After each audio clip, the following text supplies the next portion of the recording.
TVC, a TV do Correio da Manhã.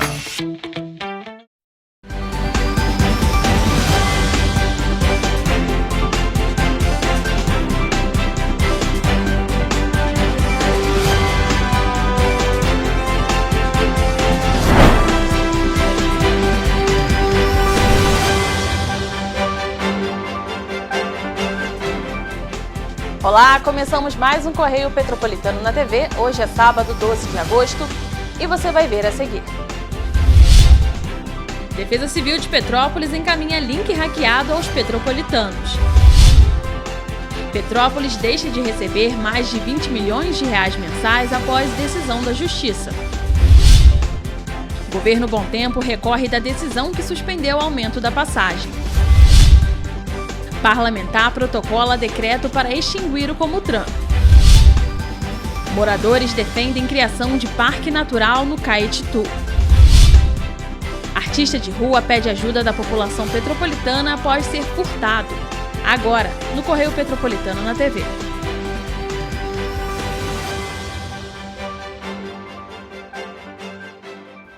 O Tribunal de Justiça do Rio de Janeiro determinou a modificação dos índices de participação dos municípios de 4 cidades do estado: Petrópolis, Volta Redonda, Angra dos Reis e Mangaratiba. Com a decisão, as cidades terão uma redução nas arrecadações mensais do imposto sobre circulação de mercadorias e serviços por parte do estado. Desta forma, Petrópolis deixa de receber mais de 20 milhões de reais mensais. A decisão, assinada pelo desembargador Ricardo Rodrigues Cardoso, acatou um pedido do município de Teresópolis, que é contra as decisões proferidas no ano passado e neste ano, que permitiam o aumento do rateio dos repasses para alguns municípios. Na época, uma decisão da 4ª Vara Civil de Petrópolis foi concedida à cidade por conta da empresa GE Selma. Angra dos Reis obteve a decisão por conta da Petrobras, Mangaratiba devido à Vale e Volta Redonda à Companhia Siderúrgica Nacional. Na ocasião, as cidades alegaram que estas empresas geravam repasses bilionários, o que foi acatado na Justiça. Com a decisão da 4ª Vara Civil, no dia 22 de setembro de 2022, o IPM de Petrópolis ficou definido em 4,885. Com esta nova decisão do Tribunal de Justiça, publicada no dia 7 de agosto de 2023, no Diário Oficial do Estado, o índice municipal volta a ser de 1,419, ou seja, o IPM foi derrubado mais do que a metade. Na decisão, o desembargador afirma que o aumento dos índices apenas para os municípios de Petrópolis, Volta Redonda, Angra dos Reis e Mangaratiba acarretaria perdas irreparáveis e injustificadas para os demais municípios fluminenses. O documento dá como exemplo o requerente da ação, o município de Teresópolis, que, segundo a Justiça, se forem mantidas as decisões anteriores, teria, no ano de 2024, uma perda de aproximadamente 15 milhões de reais nas transferências do ICMS. No documento, o TJRJ cita ainda que as decisões judiciais que modificaram o IPM para apenas 4 municípios geram grave repercussão negativa econômica imposta aos outros 88 municípios do estado do Rio de Janeiro. Na decisão, a Prefeitura de Petrópolis afirma que as decisões não deveriam ter relação com o poder público, já que a GE Selma é uma empresa privada que não presta serviço público. O município cita ainda a falta de razoabilidade nas alegações trazidas pelo município de Teresópolis. Procuramos a Prefeitura de Petrópolis, mas até o fechamento desta edição não fomos respondidos. Procurada, a Prefeitura de Teresópolis informou que, para evitar perda de receitas, acionou a Justiça e agora aguarda a decisão final sobre o assunto. Moradores do Caetité permanecem na luta contra a utilização do sítio São José para a construção de casas. Na última terça-feira foi realizada uma audiência na Câmara Municipal para debater o tema, mas os mesmos optaram por não participarem. Moradores do Caetité se manifestaram com preocupação sobre a audiência pública convocada pelo vereador Léo França para debater a possível construção de moradias populares no sítio São José. O espaço possui 50 mil metros quadrados e abriga 9 nascentes, lagos, vida ecológica ativa, além de possuir uma bacia que recolhe as águas do entorno, evitando o aumento do despejo do rio Caititu no rio Piabanha. Os moradores da região não tinham interesse em comparecer.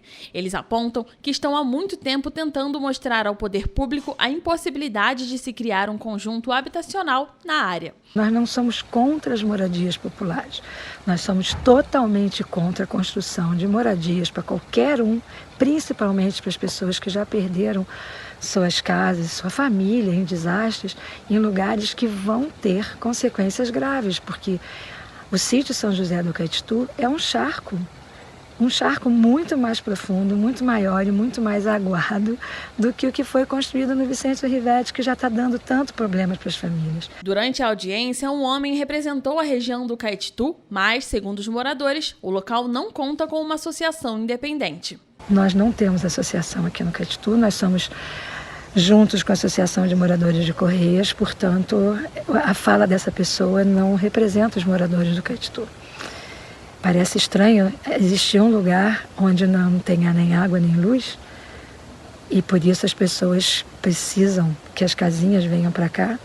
Estranho isso, né? Os moradores afirmam que há muitas plantações no local que são abastecidas pelas nascentes do sítio. Por isso, criaram um abaixo-assinado com o intuito de cobrar a criação do Parque Natural e também a proteção das nascentes. Segundo o Comitê Piabanha da Câmara Municipal, que também é contra a decisão, se caso as construções ocorram, poderão prejudicar a harmonia ambiental do local e o volume do rio Caititu futuramente pode ser um agravante para os problemas das enchentes na estrada União Indústria em Correias. Para o comitê, a área demanda proteção ambiental.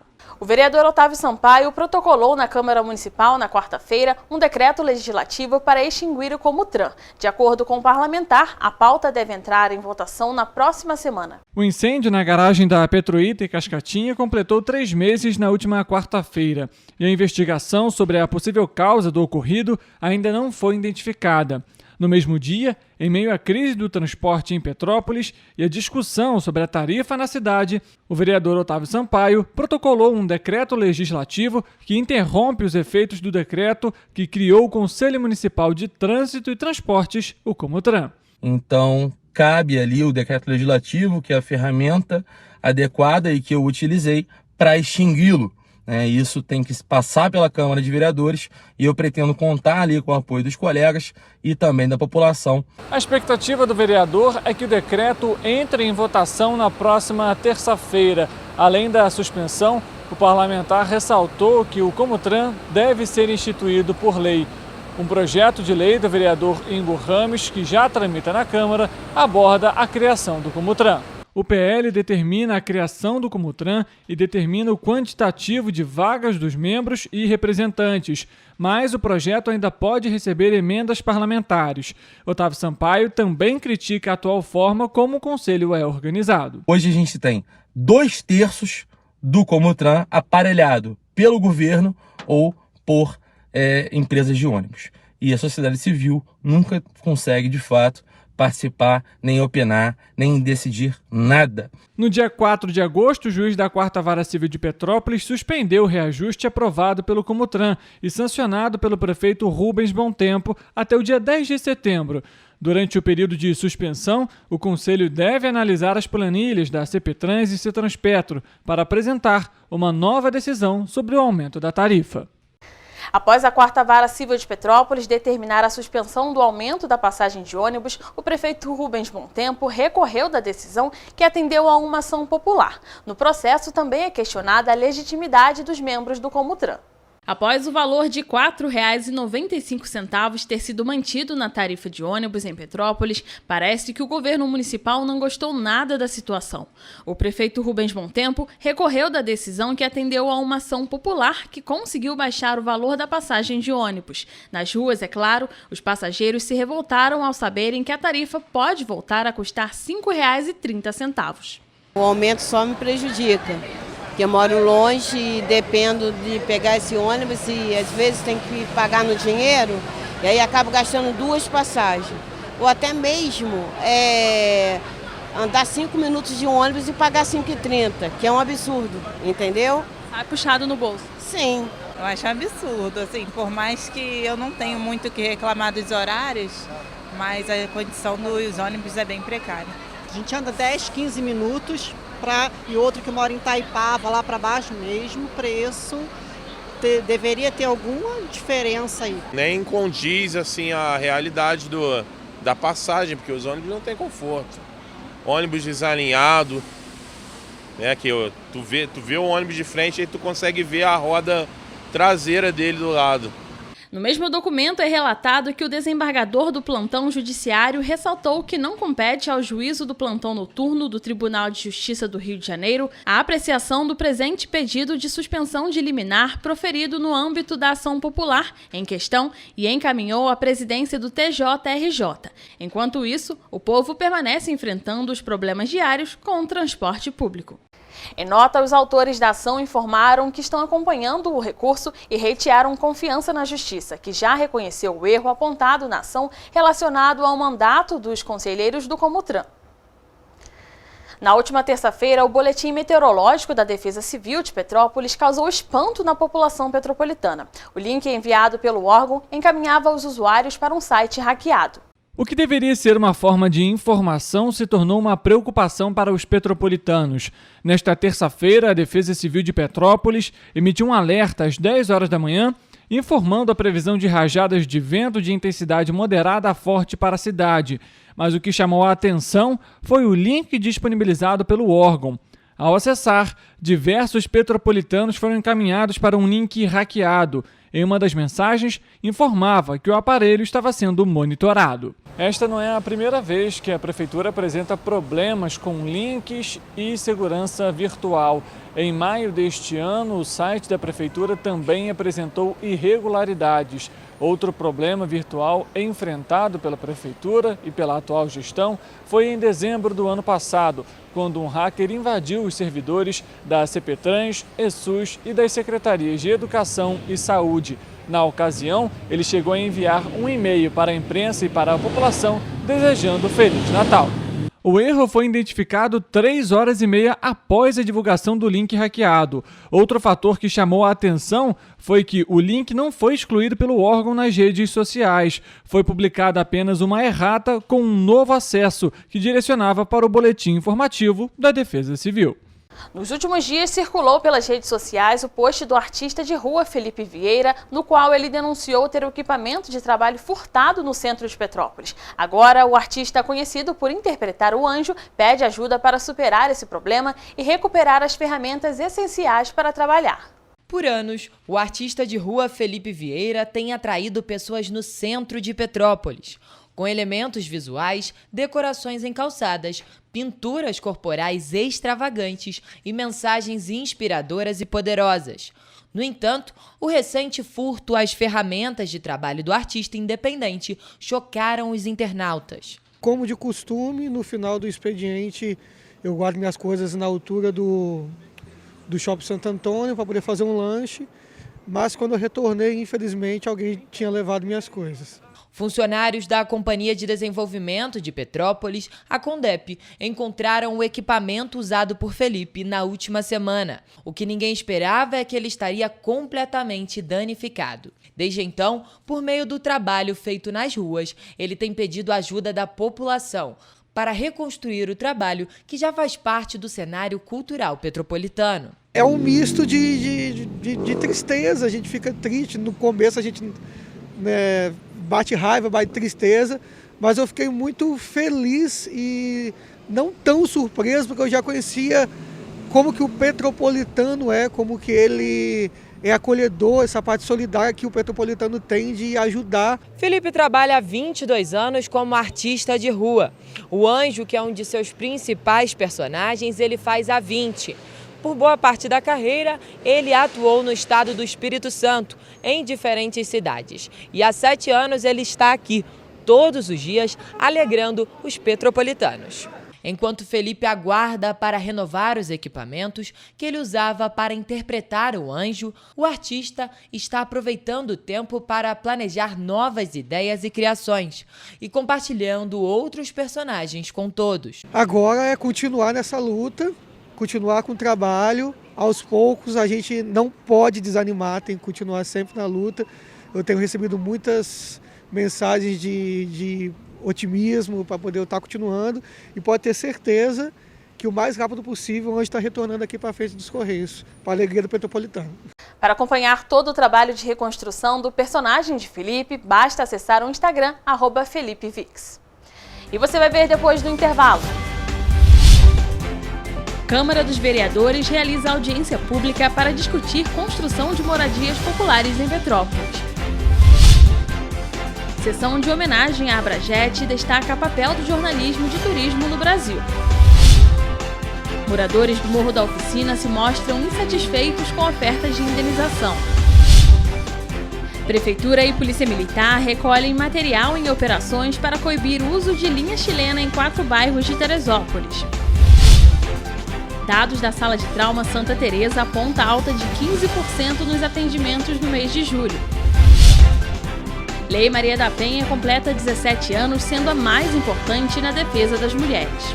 O Correio Petropolitano na TV volta em instantes.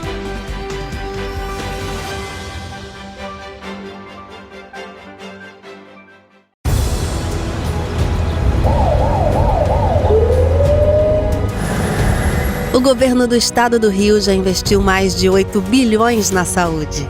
E se eu dissesse que esse é o maior investimento na saúde já feito em toda a história do Rio? Eu diria que melhorou, mas eu quero mais. Depois de 3 anos parados, os mamógrafos móveis estão de volta. Pra gente cuidar melhor das mães e dos bebês. O governo do estado também está investindo na saúde especializada. Porque se o problema é complicado, mais atenção ele precisa. Melhorou, mas para a saúde a gente sempre quer mais. O importante é que a saúde esteja mais perto das pessoas. Por isso, todas as regiões do Rio recebem a mesma atenção. Melhorou, mas eu ainda quero mais. O governo do Rio de Janeiro também quer. Então pode ter certeza, o trabalho e os investimentos vão continuar. Governo do Estado do Rio de Janeiro.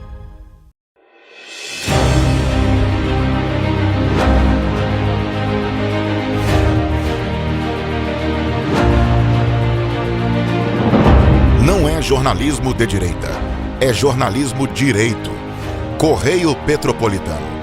Tudo que seu jornal não deveria ter deixado de ser. Todos os dias, em uma banca perto de você.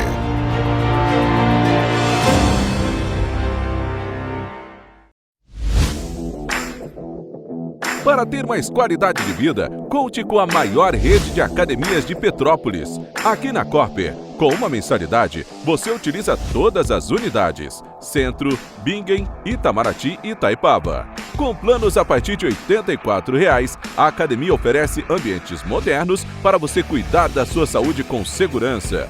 Os espaços contam com dezenas de aparelhos de musculação, diversos equipamentos para aeróbico e funcional.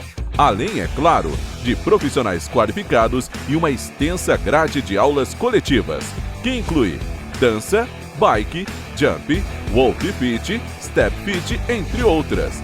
Nossas estruturas são equipadas com salas de musculação e aulas coletivas, salas de avaliação física e nutricional, vestiários e estacionamentos amplos.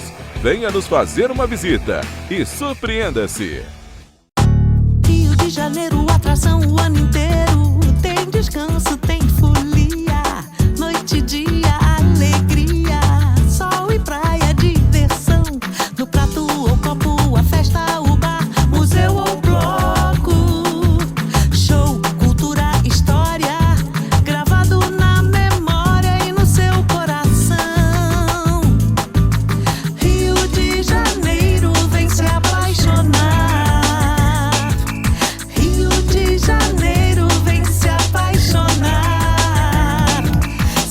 Maravilhas, campo, mata, serra e trilha, em estado de emoção. Tem o Rio de Janeiro, que você já ama, e o Rio, que ainda vai conquistar você. Apaixone-se pelo Rio. Rio de Janeiro, vem se apaixonar. Rio de Janeiro, vem se apaixonar. Governo do Estado do Rio de Janeiro.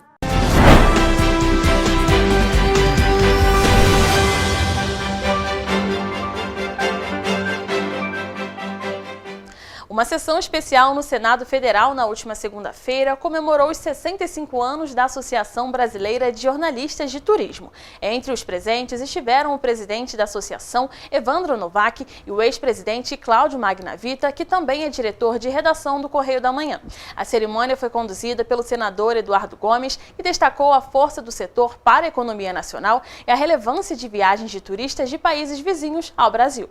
A Abrajet foi fundada no dia 29 de janeiro de 1957 e congrega 350 profissionais em 17 estados. A associação tem por objetivo divulgar e fortalecer o turismo em diversos aspectos pelo Brasil. Dados do Ministério do Turismo mostram que em 2019, o Brasil recebeu 7 milhões de turistas estrangeiros, mais da metade vindo de países vizinhos. Cláudio Magnavita criticou o descaso do atual governo com o turismo brasileiro. Para Magnavita, um dos problemas está relacionado à exigência de visto e à burocracia que reduz a presença de turistas estrangeiros. Foi uma conquista, o senhor que é do PL, uma conquista do ex-presidente Jair Bolsonaro, que entendendo a necessidade do visto para facilitar a vinda de turistas americanos, turistas da Austrália, do Japão e do Canadá, possibilitou a isenção do visto. E nós estamos assistindo agora a revogação desse decreto, vai começar a ter no momento em que o turismo americano representa uma grande, é o segundo emissor de turistas para o nosso país.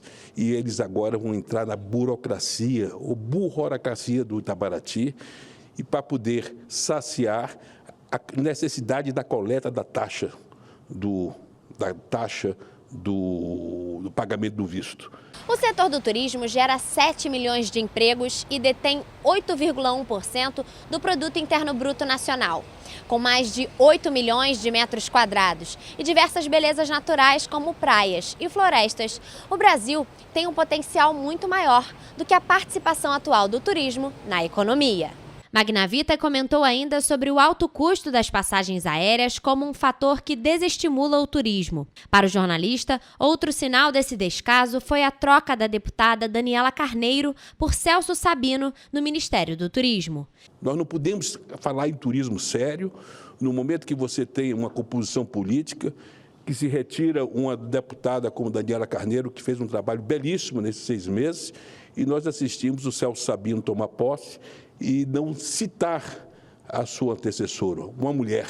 Cláudio Magnavita finalizou sua fala com uma homenagem ao jornalista Elcio Estrela, que faleceu no domingo aos 87 anos. Nomes que ajudaram a construir a nossa entidade precisam ser reverenciados. A melhor forma que nós temos de homenagear esses fundadores, inclusive o Elcio Estrela, que não está mais entre a gente, é exatamente estabelecer o fortalecimento da entidade. A oferta de indenização por parte da Prefeitura de Petrópolis para os moradores do Morro da Oficina tem sido motivo de indignação. De acordo com os sobreviventes da tragédia, o valor de 90 a 230 mil reais não é suficiente, considerando os altos custos de moradia no município. Os moradores do Morro da Oficina demonstram insatisfação com os valores da indenização que será paga pela Prefeitura de Petrópolis pela demolição das casas atingidas na tragédia de 2022. Os valores, que variam entre 90 a 230 mil reais, está previsto no termo de ajustamento de conduta assinado entre a Prefeitura de Petrópolis e a Defensoria Pública do Estado do Rio de Janeiro. Carlos Alberto, que vive na região há mais de 50 anos com a família, é uma entre as pessoas que recebeu a proposta. Fui chamado em dia 8 de junho lá e eles ofereceram como proposta para mim 90 mil reais em minha casa, mais 6 meses de aluguel social, ou outra opção, eu ficando aguardando a casa popular. Aí eu falei com eles, se tem pessoas esperando casa popular há mais de 40 anos, imagino eu então, né? Então, eu não aceitei a proposta deles. No dia que eu fui lá, falaram comigo que se eu não aceitasse, iria para a justiça. E desde então, não tive comunicação nenhuma da prefeitura mais. Os moradores alegam que a quantia não é suficiente para adquirir um novo imóvel na cidade em uma área segura. Muitos, diante da falta de opções, se viram obrigados a voltar para as áreas de risco. Eu procurei aluguel social, não consegui. voltei a morar na minha casa. O órgão público, né, o município nunca pensa no cidadão. Só pensa assim em si mesmo, né? Mas no cidadão propriamente dito nunca pensam. O caso começou a repercutir no início de julho, quando a Prefeitura iniciou a convocação dos moradores do Morro da Oficina para que os acordos de compensação financeira fossem assinados. 245 famílias foram chamadas para atendimento. Segundo o governo municipal, os imóveis precisaram ser demolidos para que as obras de contenção sejam realizadas. Entramos em contato com a Prefeitura de Petrópolis, mas não fomos respondidos. Na última terça-feira, uma audiência pública foi realizada na Câmara dos Vereadores de Petrópolis para discutir a construção de moradias populares aos beneficiários do aluguel social. Os parlamentares criticam a demora na entrega de soluções para a população que ficou desabrigada após as chuvas. Durante a audiência, os vereadores de Petrópolis falaram sobre a importância de que seja dada celeridade a projetos de construção de moradias populares na cidade. Com repetidas tragédias, o município ainda enfrenta um déficit habitacional de 12 mil unidades. Segundo dados do Movimento do Aluguel Social e Moradia de Petrópolis, são aproximadamente 3.700 famílias atingidas pelas chuvas em diversos anos, aguardando uma nova casa. A assessora da coletiva feminista, Esther Guerra, apontou que o aluguel social é apenas uma medida provisória e não definitiva. Quando a gente pensa no aluguel social, a gente pensa que ele existe para poder suprir uma necessidade, né, da população, e ele tem esse caráter assistencialista mesmo, que não é para ser para a vida toda, é para ser por um período, para poder atender as pessoas que foram atingidas por calamidade, tragédias, e que foram removidas também de sua casa por alguma questão, interdição da Defesa Civil, alguma coisa do tipo. A questão das moradias populares já é debatida em Petrópolis há anos, sem resolução. Antes mesmo das chuvas de 2022, o governo do estado do Rio de Janeiro, no ano de 2021, apresentou projetos para a construção de 350 residências nas regiões da Mosela, Benfica e Vale do Cuiabá. No entanto, esses projetos ficaram anos sem a atenção do governo municipal. Outro terreno que foi desapropriado em 2013 para a construção de 800 unidades habitacionais está na região do Caetitu, em Correias. O terreno em questão é o sítio São José, que possui 50 metros quadrados. Há um projeto para a construção de um parque ecológico na região para evitar que as moradias sejam construídas. No entanto, durante a audiência desta terça-feira, Manuel Francisco, que esteve presente representando os moradores do Caetitu, criticou este grupo que é contra a construção de moradias no local, defendendo o projeto habitacional. Com a chegada das casinhas, nós vamos ter a nossa luz, a nossa água na porta. Quem está brigando contra é porque já tem água, tem luz, tem carro, não está dependendo, não tem as condições que eu tenho hoje. Para me fazer a minha casa lá, eu tive que praticamente beber água da chuva. A desculpa é a água. São 7 nascentes d'água, o terreno é imenso. Dá para fazer as casinhas e dá para fazer o parque ecológico. Bota a vara na mão de todo mundo lá para pescar, não tem problema. Mas deixa fazer as casinhas. Também representando a sociedade civil, um representante da Associação de Moradores do Aluguel Social, Marcos Borges, falou da importância das moradias populares se tornarem uma política não só para as pessoas afetadas pelas chuvas, mas também para aqueles que necessitam e estão inscritos no Cadastro Único do município. E necessita que se construa casas, não só para as pessoas das tragédias, mas necessita que se construa casa, Minha Casa Minha Vida, para aquelas pessoas que também não estão na tragédia, que precisam de morar. Então, tem dois tipos de medidas diferentes. Tem daquelas famílias que perderam suas casas de imediato e tem famílias que precisam sair do aluguel e tem todas as condições de entrar no programa de Minha Casa Minha Vida. Qual é o programa de Casa Minha Vida? Por que dá o direito ao programa de Casa Minha Vida? As pessoas estão no cadastro único. O vereador Mauro Peralta também falou sobre o condomínio Vicenço Rivetti, que é constantemente alvo de críticas. Além disso, para o parlamentar, os moradores da cidade deveriam ter o direito de conseguirem moradias nas regiões em que viviam anteriormente, sem a necessidade de se mudarem para outras regiões. É importante que a gente consiga lugar para as pessoas morarem. E tem que acabar com esse negócio de que pobre tem que morar mal e em conjuntos enormes. Nós tivemos um problema terrível aqui na cidade, que é o conjunto do Vicenço Rivetti. Acabamos com o bairro do Carangola, uma parte para um conjunto que não se constrói mais. Hoje se constrói conjuntos pequenos, com poucas casas e de preferência nos locais onde as pessoas perderam as casas. Então, perdeu no Alto da Serra, deveria desapropriar um terreno ali e construir no Alto da Serra. Perdeu no Caetitu, desapropria um terreno e constrói. Quando você tira ele do local, você destrói a vida dele, ele tem que começar uma vida do nada em outro local. Representando o governo municipal, o secretário de Defesa Civil, Gil Kempers, esteve presente na audiência, pontuando as ações da prefeitura e informou que muitas casas já estão sendo desinterditadas, além de obras que estão em andamento. Segundo o secretário, o governo municipal está trabalhando com a prevenção e destacou que, com o histórico da cidade, novas tragédias podem voltar a acontecer. Quem garante que não vai acontecer uma próxima? Então, e a gente vê o agravamento das mudanças climáticas, a gente vê a evolução desse quadro. Petrópolis, no dia 15 de fevereiro, passou por um volume de chuva de 260 milímetros em 4 horas. No dia 15 de março, nós tivemos os incríveis 550 milímetros de chuva em 24 horas. E São Sebastião, esse ano, já apontou um novo cenário. São Sebastião, a gente teve volume de chuva de 683 milímetros em 24 horas. Só para a gente nortear isso, a tragédia da região serrana foram 690 milímetros em 4 dias. Os atendimentos da sala de trauma do Hospital Santa Teresa aumentaram 15,15% no mês de julho, com 152 vítimas. Os homens representam a maior parte do número de vítimas de acidente. Durante o período de férias escolares, Petrópolis registrou aumento no número de acidentes. De acordo com os dados da Sala de Trauma do Hospital Santa Teresa, divulgado nesta segunda-feira, foram realizados 152 atendimentos no mês de julho, o que representa uma alta de 15,15% quando comparado ao mês de junho. De acordo com os dados, o número de vítimas de acidentes de carro cresceu 450% no mês de julho, quando comparado ao mês anterior. Os homens foram as principais vítimas. Dos 11 atendimentos realizados, 6 eram homens, sendo 5 deles entre 18 e 60 anos, além de uma criança. Também aumentaram o número de mulheres vítimas em acidentes de carro atendidas pela unidade. Enquanto no mês de junho não foram registrados atendimentos, em julho 5 mulheres deram entrada no hospital vítimas deste tipo de acidente. Para os motoristas, é preciso ter atenção redobrada ao volante.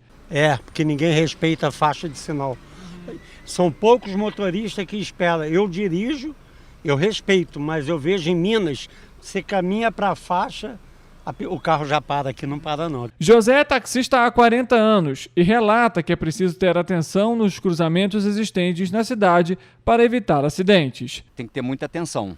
O que seria o mais preocupante para quem está dirigindo e está todo dia na rua? Bom, tomar mais atenção na faixa de pedestre, a gente tem que ter atenção duplicada, os cruzamentos que são cruciais, como Duas Pontes, Monte Caseiro, essas coisas assim já deveria ter sinal para poder o trânsito fluir. Os acidentes de moto, que em grande maioria registram mais vítimas, teve queda no número de internações em relação aos homens. Ao todo foram 4 vítimas, uma a menos que em junho.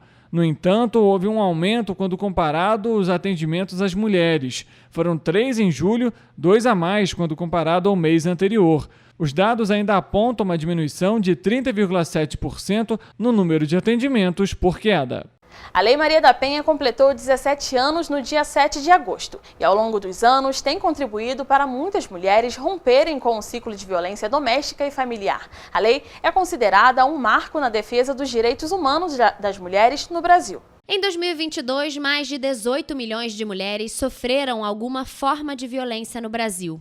Os números do Fórum Brasileiro de Segurança Pública mostram ainda o crescimento de crimes como assédio, estupro e feminicídios. A Lei Maria da Penha foi criada para reprimir, prevenir e determinar medidas de assistência e proteção às mulheres em situação de violência doméstica e familiar. Sancionada no dia 7 de agosto de 2006, o nome da lei é uma homenagem à farmacêutica bioquímica Maria da Penha Maia Fernandes, que foi vítima de violência pelo marido, que tentou matá-la 2 vezes.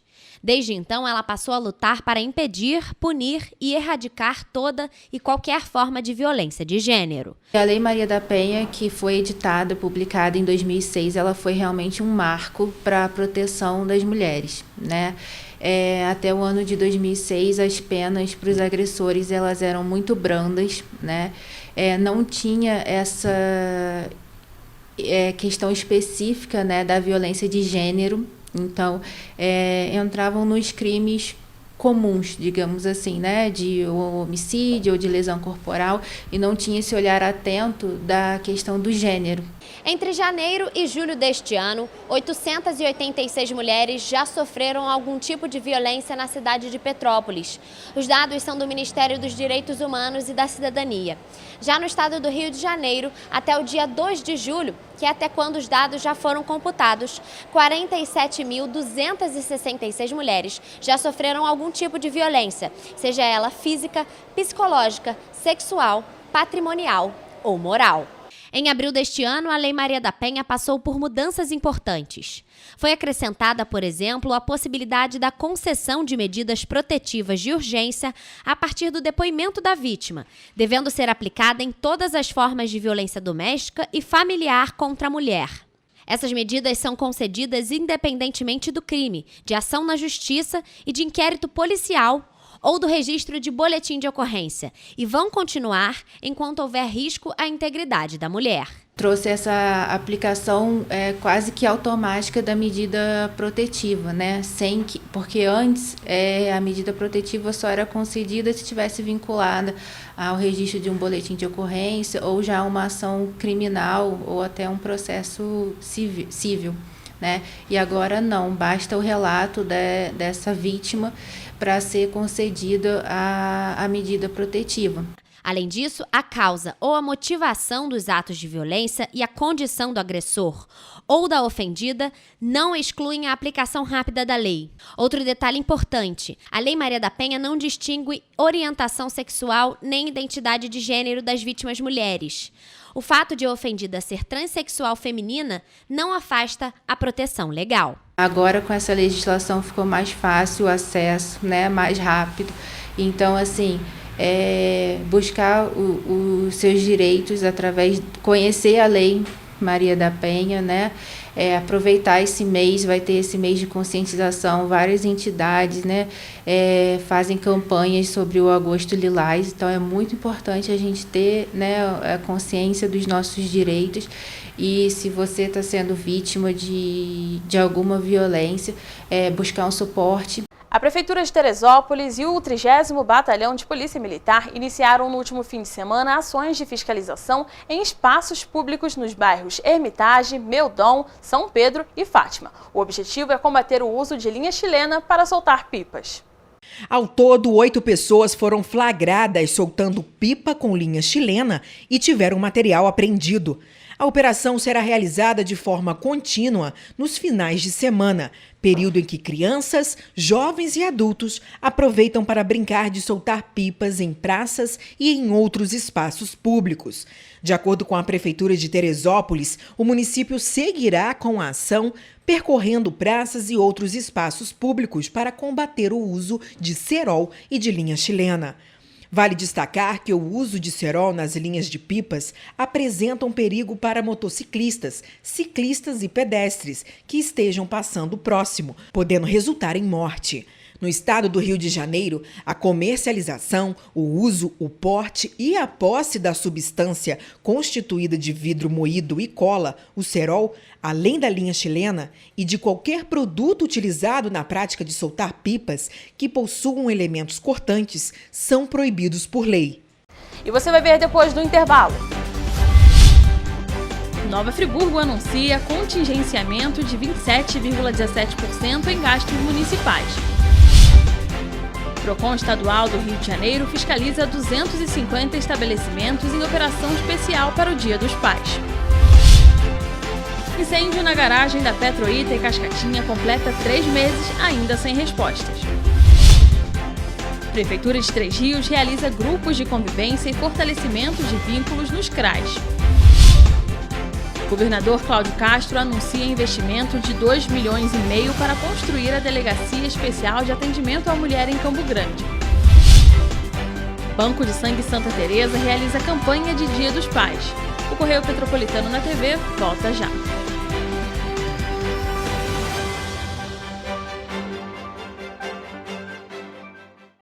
Minha mãe é socorrista do SAMU. Ela trabalha muito ajudando as pessoas. Ela está sempre pronta para atender todo mundo, em todo canto da cidade. E para atender as pessoas com mais agilidade, agora tem até moto, a motolância, e helicóptero também. Ela me contou que agora o Rio tem muito mais SAMU. É verdade, o SAMU mudou para atender melhor, para chegar mais rápido. O governo do Rio inaugurou mais bases 24 horas, contratou mais socorristas e mais equipamentos. E sabe o que mais? Agora tem SAMU em todos os municípios do Rio. Porque nós, do governo do estado, colocamos as contas em dia e investimos mais de 87 milhões de reais nesse serviço que é essencial, o nosso SAMU. A saúde merece sempre mais. Então, pode ter certeza, o trabalho e os investimentos vão continuar. Governo do Estado do Rio de Janeiro. Para ter mais qualidade de vida, conte com a maior rede de academias de Petrópolis. Aqui na Corper, com uma mensalidade, você utiliza todas as unidades: Centro, Bingen, Itamaraty e Itaipava. Com planos a partir de R$ 84,00, a academia oferece ambientes modernos para você cuidar da sua saúde com segurança. Os espaços contam com dezenas de aparelhos de musculação, diversos equipamentos para aeróbico e funcional. Além, é claro, de profissionais qualificados e uma extensa grade de aulas coletivas, que inclui dança, bike, jump, walk fit, step fit, entre outras. Nossas estruturas são equipadas com salas de musculação e aulas coletivas, salas de avaliação física e nutricional, vestiários e estacionamentos amplos. Venha nos fazer uma visita e surpreenda-se!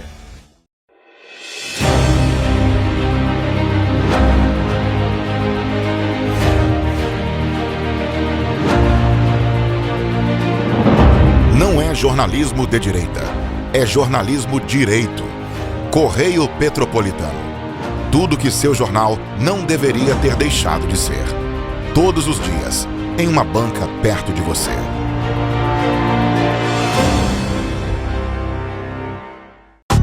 Rio de Janeiro, atração o ano inteiro. Tem descanso, tem folia. Noite e dia, alegria. Sol e praia, diversão. No prato ou copo, a festa, o bar, museu ou bloco. Show, cultura, história, gravado na memória e no seu coração. Rio de Janeiro, vem se apaixonar. Governo do Estado do Rio de Janeiro.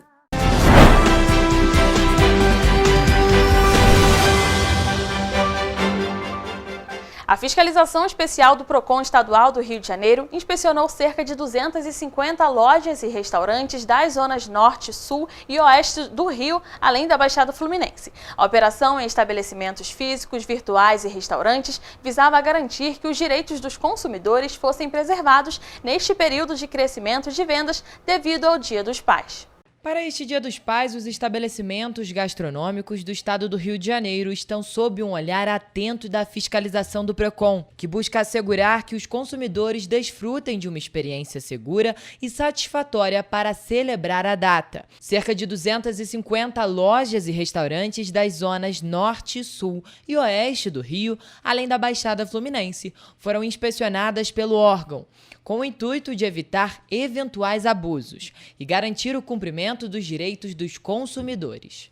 11 sites foram notificados por irregularidades. Entre as principais estavam publicidades enganosas e falta de transparência para o contato com o fornecedor.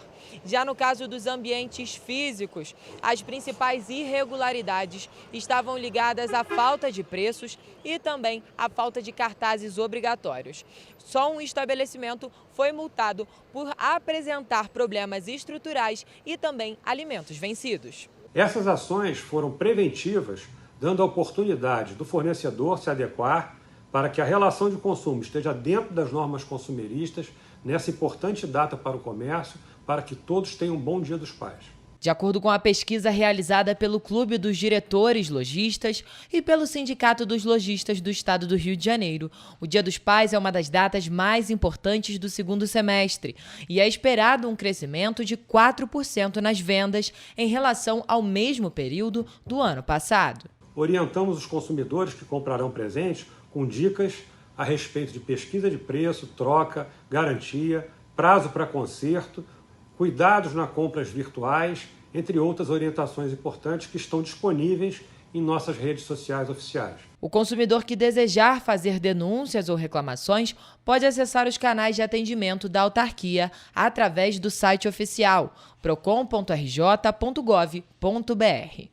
Através de um decreto publicado no Diário Oficial de Nova Friburgo, foi anunciado o contingenciamento de 27,17% no orçamento anual de 2023. Segundo o atual prefeito do município, Johnny Michael, a justificativa é a necessidade de manter o equilíbrio fiscal e financeiro das contas públicas, dando cumprimento aos limites fixados pela Lei de Responsabilidade Fiscal. Através do Decreto 2.277, publicado no Diário Oficial de Nova Friburgo, foi anunciado o contingenciamento de 27,17% no orçamento anual de 2023, exceto as despesas de juros e encargos de dívidas, amortização de dívida, recursos originários de convênio, recursos vinculados, programas de trabalho cuja não realização possa colocar em risco pessoas, serviços e bens, sentenças judiciais. Segundo o atual prefeito do município, Johnny Maicon, a justificativa é a necessidade de manter o equilíbrio fiscal e financeiro das contas públicas, dando cumprimento aos limites fixados pela Lei de Responsabilidade Fiscal. Maicon também explica no decreto que a arrecadação prevista pela Lei Orgânica Anual, a LOA, não está atingindo os valores estimados. Abre aspas para o prefeito, é obrigação do gestor público tomar decisões por vezes impopulares e potencialmente desgastantes na busca pelo equilíbrio entre a receita e a despesa, fecha aspas. Ainda segundo o documento, somente o prefeito poderá liberar o contingenciamento e a Secretaria Municipal de Finanças, Planejamento, Desenvolvimento Econômico e Gestão está autorizada a contingenciar um percentual superior aos 27%, nos casos em que a fonte de recurso não tenha realizado a receita orçada de percentual superior a 35%. O órgão também poderá propor ao chefe do Executivo Municipal a liberação parcial ou total do contingenciamento. O incêndio na garagem das empresas Petroita e Cascatinha em Petrópolis completou 3 meses na última quarta-feira e até agora segue sem respostas. Além disso, as viações estão no centro de uma grave crise que atinge o transporte público na cidade com diversas reclamações de usuários. O reajuste da passagem, por exemplo, está judicializado. O inquérito da Polícia Civil sobre o incêndio ainda não foi concluído e a corporação diz apenas que as investigações estão em andamento, sem dar muitos detalhes. Um laudo do Corpo de Bombeiros e uma perícia particular contratada pela Companhia Petropolitana de Trânsito e Transportes dão indícios que o incêndio foi provocado por ação criminosa. Outro ponto é em relação aos veículos emprestados. A Prefeitura diz que 45 ônibus foram repostos desde o incêndio, contando com veículos próprios e trazidos de outras empresas. Segundo o Sindicato das Empresas de Ônibus, eles não possuem prazo estabelecido para a operação e serão devolvidos quando houver o restabelecimento completo da frota das empresas atingidas. Enquanto isso, os passageiros enfrentam diariamente atrasos, quebras e a precariedade do serviço prestado em todas as 5 viações. No último mês, por exemplo, a Aviação Cascatinha teve um ônibus que teve um problema na roda e quase provocou um acidente. Em 2 ocasiões, na época em que a tarifa seria alterada para R$ 5,30, a equipe do Correio da Manhã flagrou ônibus da Petroita quebrados. Moradores também relataram a retirada do compartilhamento de linhas nas regiões do Alto da Serra, Bingen e Mosela.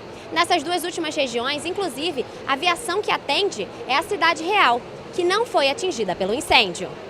Está nas mãos da Justiça a decisão sobre o aumento da passagem no município em meio à crise. Políticos entraram com ações para tentar barrar o reajuste. Uma ação popular chegou a ter decisão e fez com que o preço reduzisse, mas o governo municipal recorreu e agora aguarda a decisão do Tribunal de Justiça do Rio de Janeiro. Enquanto o tribunal não decide, vale o que determinou o juiz da 4ª Vara Cível, Jorge Luiz Martins. A passagem se mantém em R$ 4,95 no dinheiro e R$ 4,80 no cartão Rio Card, já que o decreto do prefeito Rubens Bom Tempo está suspenso até o dia 10 de setembro. Além disso, o Conselho Municipal de Trânsito e Transportes tem que fazer uma nova deliberação sobre o tema. A Prefeitura de Três Rios, através da Secretaria de Assistência Social e Direitos Humanos, tem realizado atividades em grupo através do Serviço de Convivência e Fortalecimento de Vínculos. Moradores de Três Rios inscritos no Cadastro Único podem participar dos grupos promovidos pelo Serviço de Convivência e Fortalecimento de Vínculos.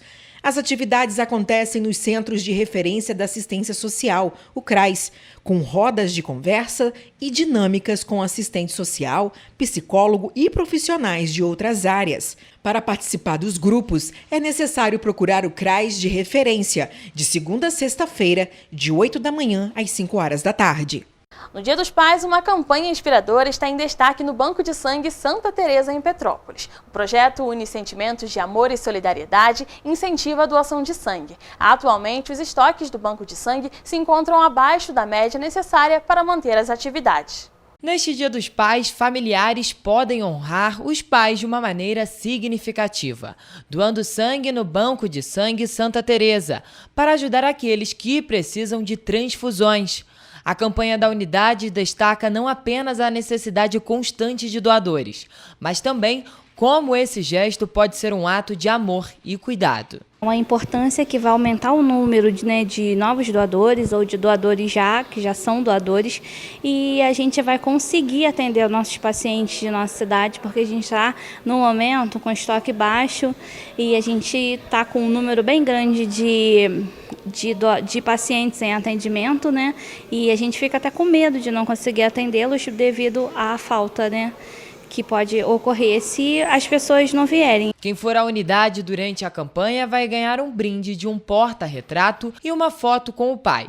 Atualmente, o espaço conta com estoque abaixo do esperado. São feitas de 20 a 30 doações por dia, quando o ideal são 70 a 80 captações diárias.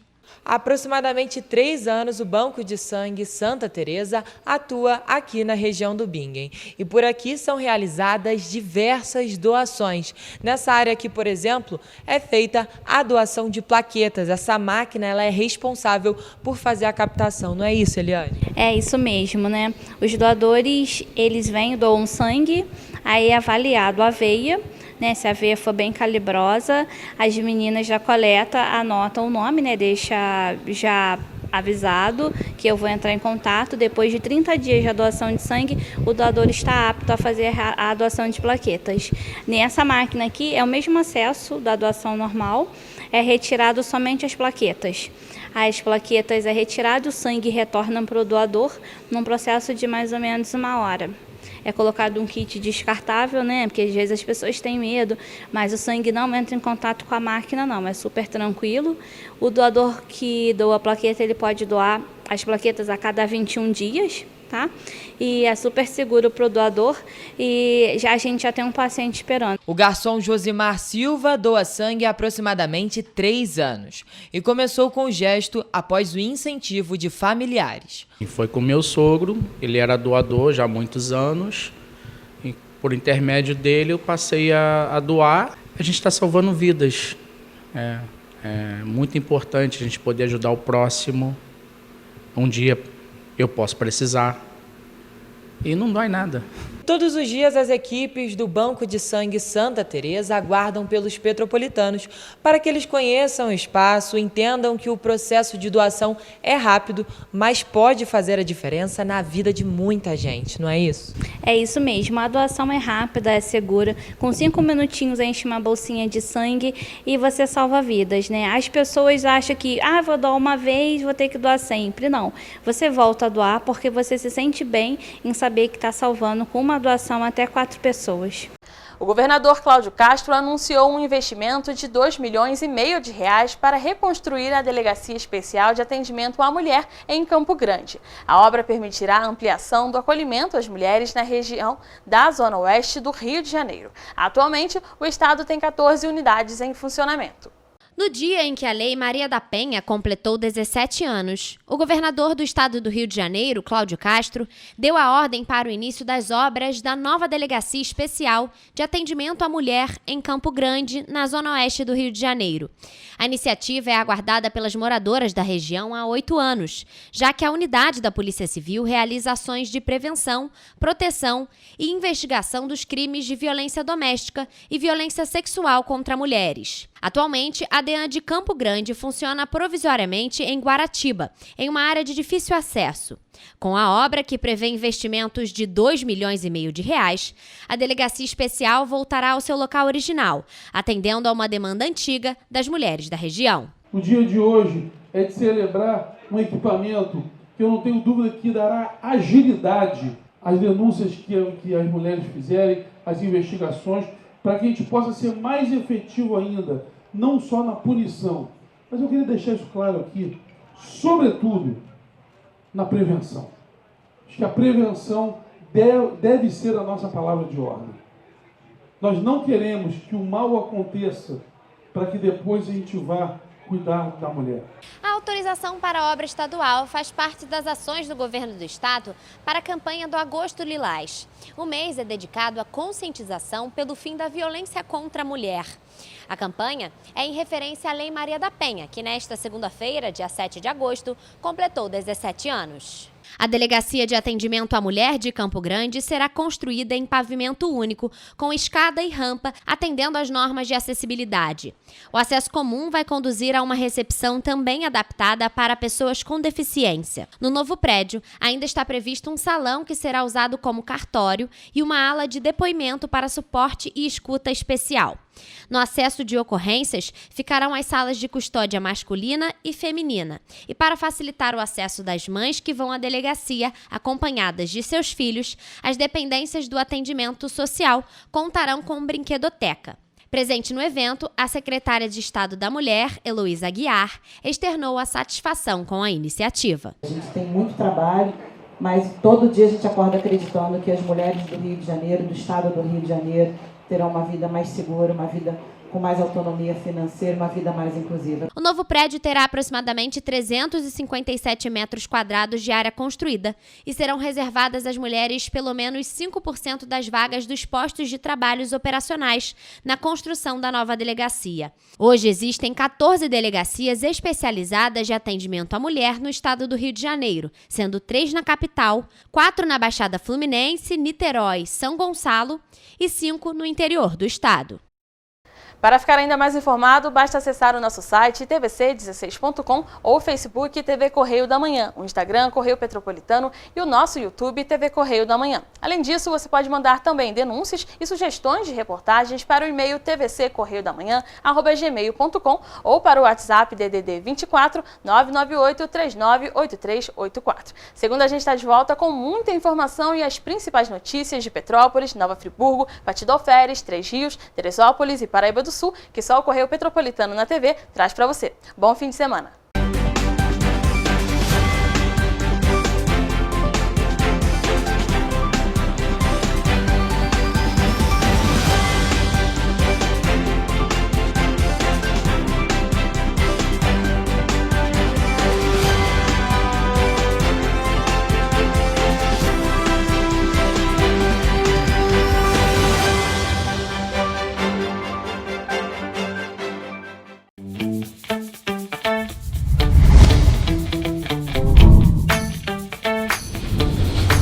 TVC, a TV do Correio da Manhã.